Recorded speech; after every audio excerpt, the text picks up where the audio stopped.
সকাল সকাল বাঙালির চিকেনের ঝোল ভাত পেলে আর কোনো কথাই নেই। তাও আবার সানডের বাজার, লাল লাল চিকেনের ঝোল, গরম গরম ভাত, আর কি চাই? তাও আবার চামড়া সমেত চিকেন, তাহলে আর কিছু লাগবে? আমার তো মনে হয় আর কিছু লাগবে না, বাঙালির এটা হলেই এনাফ।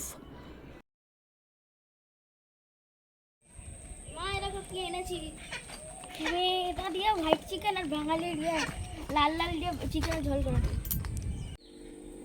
ও মা, এনার হোয়াইট চিকেন লাল লাল করে ঝোল করে দাও।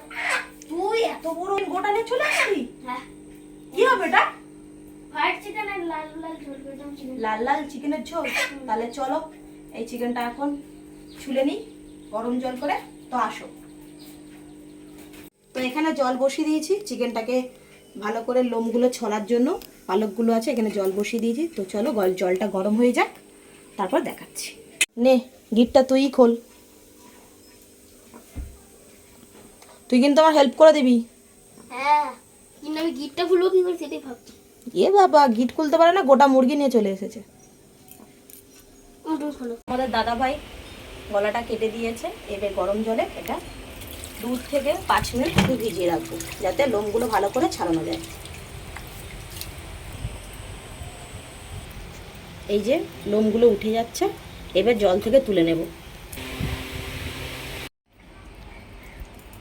পাটা আগে কেটে নিয়েছি, পাটা আগে ছালটা ছাড়িয়ে নেব, কারণ এটা অনেকটাই গরম জল বেশি খায়।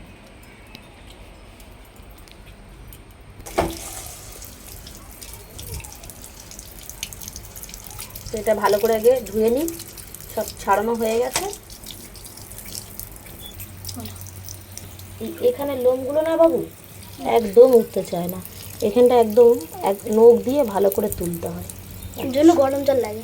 এই জন্য তো গরম জল লাগেই।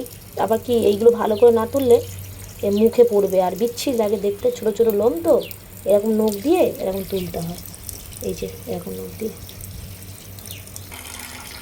দেখো, এখন মা এখন পাটা এখন গরম জলে দিয়েছে, এটা ততক্ষণ হতে থাকবে। ততক্ষণ মা মুরগির লোমগুলো ছাড়াচ্ছে।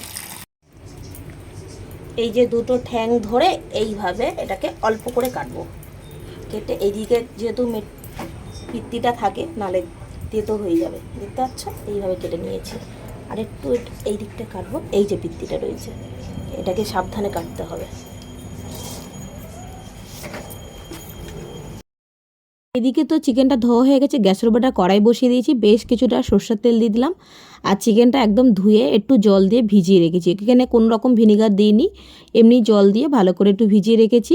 এখানে আলুটাকে কেটে নিয়েছি একদম মাংসের মতন, আর বাঙালি মানেই আলু লাগবেই।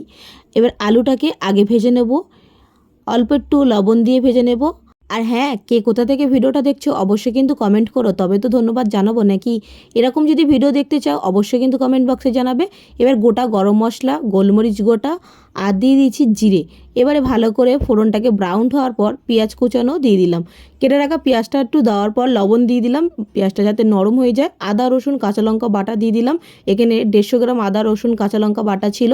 হলুদ গুঁড়ো 2 টেবিল চামচ, আর দিয়ে দিলাম কাশ্মীরি লঙ্কার গুঁড়ো 1 চামচ, দিয়ে ভালো করে মশলাটাকে কষিয়ে নিলাম যতক্ষণ না তেলটা ছাড়ছে। তারপরে দিয়ে দিলাম চিকেনটা দেওয়ার পর ভালো করে চিকেনটাকে মশলার সাথে মিশিয়ে নেব, দেখতেই পাচ্ছ তোমরা। আর ভালো করে মশলার সাথে মেশানো হয়ে গেলে এটাকে ঢাকা দিয়ে রান্নাটা করব, আর কোনো রকম জল দেব না এখানে। আর এবারে দেখো অনেকটাই সেদ্ধ হয়ে এসছে, তাই আলু ভাজাটা দিয়ে দিলাম। এবার আলু ভাজাটাও দিয়ে ভালো করে চিকেনটাকে নাড়া দিয়ে দিলাম, আবার একটু ঢাকা দিয়ে দিয়েছি, ঢাকা দিয়ে একদম রান্না করে নিতে হবে। আর আমি এখানে একদম জল দিচ্ছি না, তোমরা চাইলে জল দিতে পারো, আর যদি জল দাও এখানে একটু গরম জলই দেবে, তাহলে খেতে ভালো লাগবে।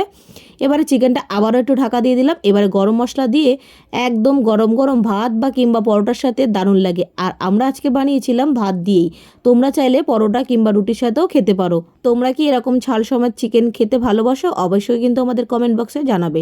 তো কেমন লাগলো জানিও। রান্না করে বাবুকে খেতে দিয়ে দিলাম। আজকে লাল লাল চিকেনের ঝোল যা খেতে না হয়েছে, বাঙালির সবথেকে প্রিয় খাবার এটা। কারা কারা এরকম গরম গরম চিকেনের ঝোল খেতে ভালোবাসো? লেবু চিপে গরম গরম খেলে না ভাল লাগে অনেক।